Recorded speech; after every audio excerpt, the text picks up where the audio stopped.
Hey, welcome to Eat Your Backyard, my YouTube channel where I talk about all kinds of tropical edibles and ornamentals and things I like. So, first, thanks for watching. Second, this is part of a series called Walking and Talking, and I just walk around, I talk about things that are happening in my neighborhood plant-wise, which there's so many cool things happening. Here's something interesting, an Oleander. Giant white Oleander. The whites, there's three kinds of Oleanders, the whites, the pinks, and the reds. The whites generally grow the tallest, then the pinks, then the reds being the smallest in that order. So this one's tall, and it only really flowers at one point during the year, and we're kind of past that, but you can still see there's a few. Once it's done flowering, it kind of just does this, you know, and that's why I got rid of the Oleander in my yard, because I didn't kind of like this, but I think it still is cool. They've managed to get this one to be tree formed, which is really nice, and I give them high points for it. Oh, look at this. This is interesting. You know, you could buy something at Walmart or whatever that, like, this is a very common vining houseplant. You know, when you plant this thing out in your yard in Florida, it does this. And that is, it gets big. Really big. And this is not even half as big as these leaves will get. And of course, this one is growing up on that tree nicely. I think it's actually a really cool application of that here. Very neat. Oh, there's another one over here. Got some Mexican petunias, some variegated Schefflera. Very nice job along here of just planting sables on the curb, sable palms. Extremely easy palm tree to grow, and it always pays the bills. It always looks good and is reliable. There's a strangler fig just getting started up there. You got to get rid of those or they will become a nuisance for sure. But well done. Ah, is that a champagne bottle? I know you palm nuts will straighten me out on that variety. I don't have all my palm varieties memorized, unfortunately. Alright, let's keep on walking. Ah, here we are. That's a citrus tree. It's not going to make it. It's not going to make it. I've done this so many times in my yard. You plant an orange tree or a citrus tree of some kind, you have high hopes, and you realize with the salty irrigation we have here, it's just not going to make it. So, you know, just a matter of time. The Mexican Petunia around the beautiful ornamental palm. Really cool looking. My problem with Mexican petunias have been enumerated ad nauseum, so I won't go back into that, but, you know, they're invasive. Just proceed with caution. The dollar weed in the lawn. Sad to say, it's entered my lawn as well. Really, once it's in there, there's not too much you can do about it. You know, you don't really want to do the Roundup thing, and if you want to resod your lawn, because that's one option. Don't even know if that would quite get rid of it, but it might. Now look at this. That's kind of cool. That's a giant sea grape tree that's been tree formed. Really nice. You can see the base produces a nice amount of shade. Oh, some papaya plants and pots growing on that seat. But yeah, beautiful. It's going to drop a lot of nuts. You know, that's part of it, but the sea grape is definitely a great ornamental choice for this area. You got a giant Schefflera growing up behind it, which is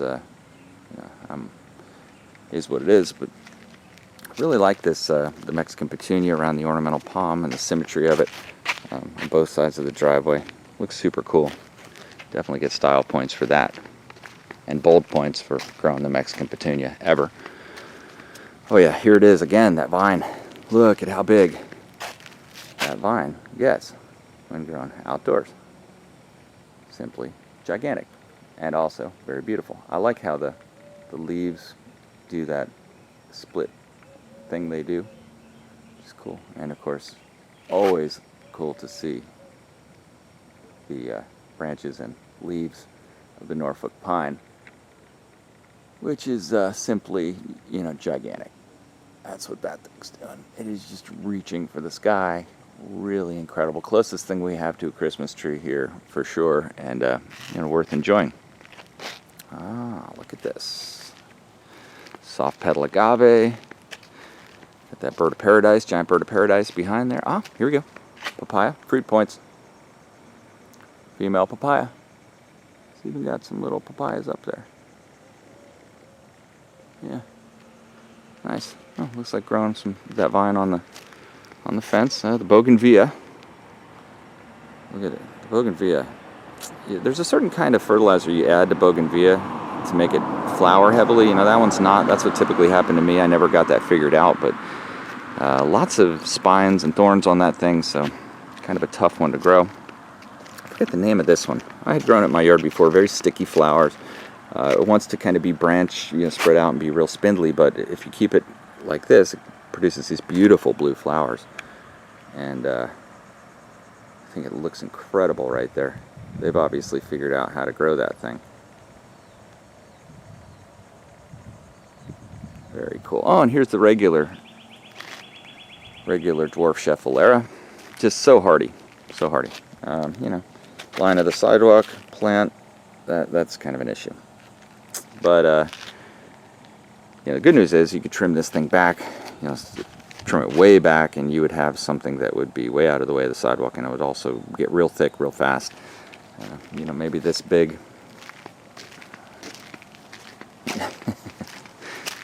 Maybe a little bit bridge too far. So really committed to the Schefflera experience here, along with the sable palms. We've got the giant Schefflera. We got another giant one growing from a seed, I'm sure, that grew there. And then more of these variegated Schefflera.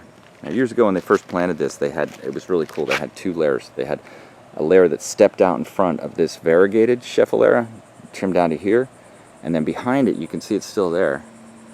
Behind it is the regular green Schefflera, like this. So it had this awesome effect of a lower shrub of the variegated with the darker behind it. I mean, it was really cool. But you know, if you don't keep up on the trimming, then it kind of just becomes one blob.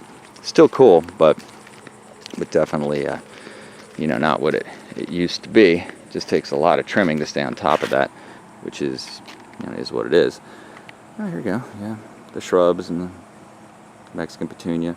Got a carrotwood tree wanting to make itself known there. I'd get that out of there just because it's going to want to get underneath your foundation. Oh boy, I forget what this is called. You eat your backyard, folks. Whoa, it's called Full of Bees. But beyond that, I don't know what this plant is called here. Maybe you guys can help me out. Sure would like to know. It's not Oleander, but the flower looks just like it. I don't know what. It's obviously some kind of really cool tree. It's got an awesome bark on it. Interesting. Ooh, like the swing points. Very good. And then the Schefflera. Oh, here's the bottle brush. Yeah, bottle brush planted on the curb. Tough. Thing is with the bottle brush, is you're never really going to get it to callus over. I mean, look, where you cut it. So this one's been cut here. Who knows how long? It's never going to grow past it. So it kind of ends up getting infected and just slowing down. When you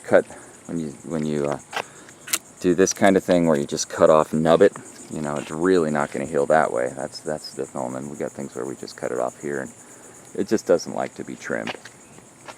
You know, I would say this is the kind of tree, if you're going to do any trimming, you do it when it's real small branches. Otherwise, you know, this happens. That's the story of the bottle brush, for sure. Oh, very cool. Ooh, the Washingtonia doing the tilt. Yeah, I had 4 of these I planted, and I learned my lesson. First of all, they're medieval. The thorns are just really brutal, and not my thing. But that's a lot of weight, and you can see that thing is tilting towards the house. So if that comes down, that's a bad moment for this house. So now really it's in the place where you got to have a professional come and deal with it, and that gets expensive. You know, I don't know what's it going to cost to have a pro come out and do that. $1,000, less, more. Point is, it's a lot more than the $25 palm tree you bought, you know, 20 years ago. It became a real expensive tree. Yeah, Chinese fan palm. That's a good application for a corner like this, and it doesn't get too high. This is actually a very old one. You see the trunk is showing that for sure, but cool. The fan palm and then the sable palm behind it. So you get that, you always have that step up. I like that, where you have some small, some tall, you know, have varying scale. Oh, very cool. Planted some cool flowering annuals, it looks like. And the sago palm. like that. Very nice. Robellini, like the Robellini. And then the vine. Again.